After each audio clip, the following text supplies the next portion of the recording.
ایک گھنے جنگل کے کنارے ایک گاؤں تھا جہاں ایک غریب مگر عقلمند آدمی نعیم رہتا تھا۔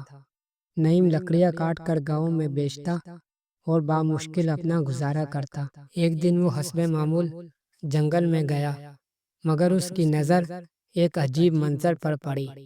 ایک بندر جس کی آنکھوں میں غیر معمولی چمک تھی کسی درخت کے نیچے زمین کھود رہا تھا۔ نعیم نے چھپ کر یہ منظر دیکھا۔ بندر نے زمین سے ایک پرانا لکڑی کا صندوق نکالا، اس پر نظر ڈالی اور دوبارہ اسے دفنا دیا۔ نعیم کو شک ہوا کہ یہ کوئی خزانہ ہے۔ اس نے فیصلہ کیا کہ اگلی صبح اسی جگہ جا کر صندوق نکالے گا، مگر جب وہ اگلے دن وہاں گیا تو زمین برابر ہو چکی تھی، ایسے جیسے کچھ ہوا ہی نہ ہو۔ حیرت زدہ ہو کر وہ واپس آیا۔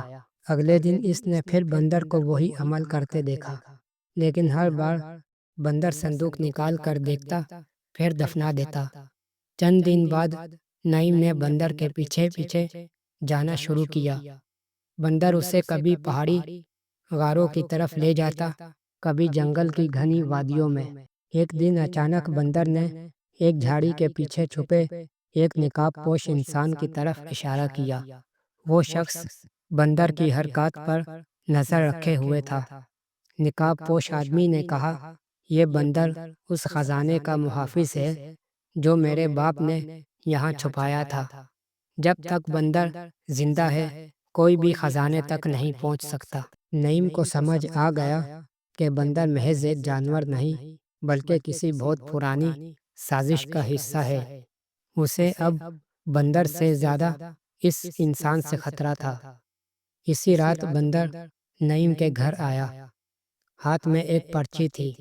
پرچی پر صرف ایک جملہ لکھا تھا، اگر زندہ رہنا چاہتے ہو تو کل صبح میرے پیچھے مت آنا۔